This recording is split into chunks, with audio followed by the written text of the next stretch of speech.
Derby জয়ের উচ্ছ্বাস এখনও মুছে যায়নি লাল হলুদ সমর্থকদের চোখে মুখে। ঠিক সেই মুহূর্তে হাজির ডুরান্ড কাপের সেমিফাইনালের আরেক মহারণ। 20 আগস্ট ডায়মন্ড হারবার এফসির বিরুদ্ধে যুবভারতী ক্রীড়াঙ্গনে মাঠে নামতে চলেছে ইস্টবেঙ্গল। ম্যাচটি অনুষ্ঠিত হবে বুধবার, আর ইতিমধ্যেই শুরু হয়ে গিয়েছে টিকিট বিক্রি।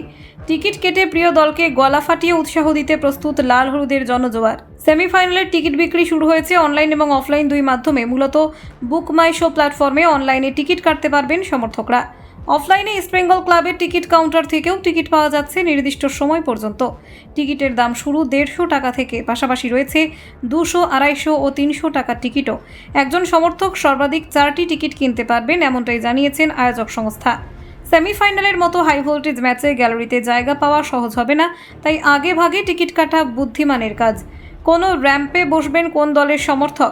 যুবভারতী ক্রীড়াঙ্গনে সমর্থকদের নিরাপত্তা এবং শৃঙ্খলা বজায় রাখতে র্যাম্প ভিত্তিক বসার ব্যবস্থা করা হয়েছে। ইস্টবেঙ্গল সমর্থকরা বসতে পারবেন র্যাম্প 17 থেকে 30 পর্যন্ত। ডায়মন্ড হারবার এফসি সমর্থকরা বসবেন র্যাম্প 1 থেকে 15 পর্যন্ত।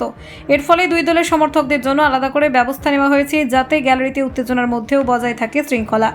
ডুরান্ড কাপের কোয়ার্টার ফাইনালে চিরপ্রতিদ্বন্দ্বী মোহনবাগানকে 2-1 গোলে হারিয়ে সেমিফাইনালে জায়গা পাকা করেছে ইস্টবেঙ্গল। গ্রিক স্ট্রাইকার দিমিত্রিয়স দিয়ামান্তাকোসের জোড়া গোলে জয় পেয়েছে অস্কার ব্রুজোর দল। এই জয়ের ফলে দলের মনোবল তুঙ্গে, আর সমর্থকরাও আশাবাদী এবার ট্রফিটাও ঘরে তুলবে তাদের প্রিয় দল। প্রসঙ্গত, গ্রুপ পর্বে একের পর এক ম্যাচ জিতে শীর্ষ থেকে কোয়ার্টার ফাইনালে পৌঁছেছিল লাল হলুদ। সাউথ ইউনাইটেডের বিরুদ্ধে 5-0, নামধারী এফসিকে 1-0 এবং ইন্ডিয়ান এয়ারফোর্সের বিরুদ্ধে 6-1 গোলে জয় পেয়েছে তারা। সব মিলিয়ে দুর্দান্ত ছন্দে রয়েছে অস্কার ব্রুজোর শিষ্যরা। অন্যদিকে এই বছরই প্রথমবার ডুরান্ড কাপে অংশ নিয়েছে ডায়মন্ড হারবার এফসি, আর প্রথমবারেই চমকে দিয়েছে ফুটবল দুনিয়াকে। কোয়ার্টার ফাইনালে জামশেদপুর এফসিকে 2-0 গোলে হারিয়ে সেমিফাইনালে জায়গা করে নিয়েছে তারা। 2 গোলই করেন সাই রুয়াতকিমা। এই জয় প্রমাণ করে দিয়েছে নবাগত হলেও তারা মোটেই হালকা প্রতিপক্ষ নয়।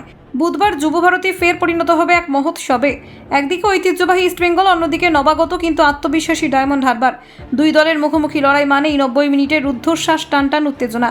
মরশুমের প্রথম ডার্বিতে জয় পেয়ে যেমন চাঙ্গা লাল হলুদ শিবির, তেমনই ইতিহাস গড়ে আত্মবিশ্বাসে টইটম্বুর নরহরি শ্রেষ্ঠার দলও। Bureau report, Kolkata 24/7.in।